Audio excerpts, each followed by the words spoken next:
Magic 97.9, 8:43 is our time. Friday guest DJ. Extended today because it's my brother. Why not? I mean, anyone else, we'd have had him out the door at 8:21, 8:22. It's my brother. We may hang around all day long. By the way, we've got some winners to take care of here. You've been registering on our website for $200 in free dough, meaning Panera Bread. And LaDonna Dean is our winner there. All right, LaDonna, way to go, hon. LaDonna. Becky Stamper is winning a tailgate package from the Honey Baked Ham Company. She doesn't get the rest of the truck, just the tailgate? Just the tailgate, right. Exactly. And free lunch Friday. The economy has gone south, hasn't it? Free lunch Friday. We are making a delivery today at noon to the Fairview Board of Education. They're receiving free Chick-fil-A. Free Chick-fil-A. Free Chick-fil-A. All right. Matter of fact, if you join me, I believe they only have 11 employees, and I think I ordered up for 15. So Really? if you'll join me for that, we could maybe park maybe a block away, and we could eat a little before we take it on over. I taught him everything he knows about getting free food on the radio, all right? Bob is in town for the West Virginia Museum of Radio and Technology, holding their induction ceremonies tomorrow for the West Virginia Broadcasting Hall of Fame. He and others tomorrow will be inducted into the 4th class of inductees into that Broadcasting Hall of Fame beginning at 5 p.m. at the Museum of Radio and Technology located at 1640 Florence Avenue in Huntington. It's been many years, as we say. How many years? 30?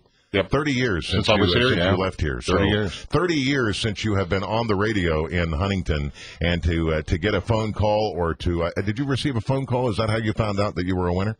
Yes. Yeah. And how does that? What was the feeling there? Well, it was really exciting. I was thrilled to get the call, and I said, we want you to come home and get this award and be inducted. I mean, look, this is it's not only just an honor; it's an humbling thing. I mean, you consider, Don Knotts is in this thing, Bob Denver, Soupy Sales. Peter Marshall. Marshall, exactly. Yeah. So it's huge. And I look at some of the names here that like Dick Husted. I never worked for Dick, but I knew who he was. There were hangouts here in town where, a lot of people don't realize this, but a lot of us old radio guys used to hang out at the Thoroughbred Club. I don't know if that's still in town.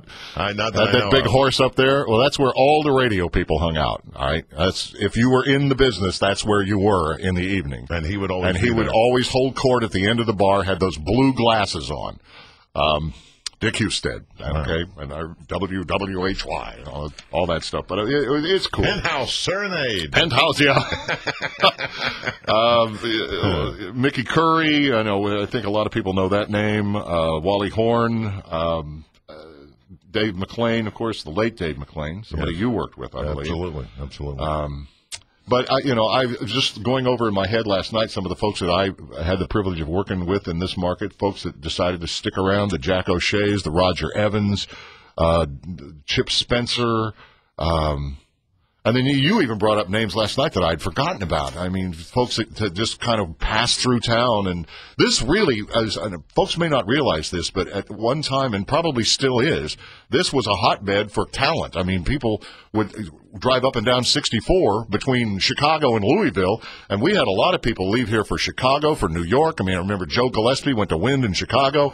Larry Mowry was at WKEE when I was, and he ended up at KHJ in Los Angeles. There have been some pretty heavy-duty swingers that have come through here. Was the way you got to Portland because of the award that you won in '74 as a Broadcaster of the Year? A lot of people will have a favorite DJ and wonder whatever happened to that particular DJ, yeah. and you often wonder how do these people get these jobs in other cities?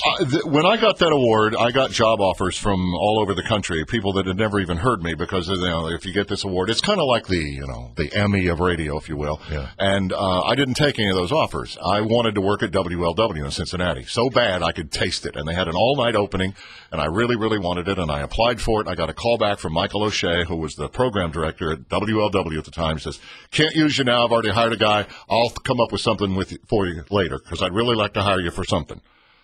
So I just kissed it off and figured it was over with, and then I waited around, and like 5 or 6 years later, he calls me back. Now he's the national program director for Golden West Broadcasters on the west coast of the United States. And he said, "I found something, and I want you to come to work in Portland, Oregon." And I said, "Where?" "Portland, Oregon. Why don't you just ask me to come to Mars?" But it all worked out. I mean, I ended up out there, and it was great. So I've always told people it's a long story, and I just bored everybody with it. But I mean, it was applying at WLW that got me hired in Portland, Oregon. Amazing. 8:48 our time with Miller in the Morning. Guest DJ Friday with Bob Miller on Magic 97.9.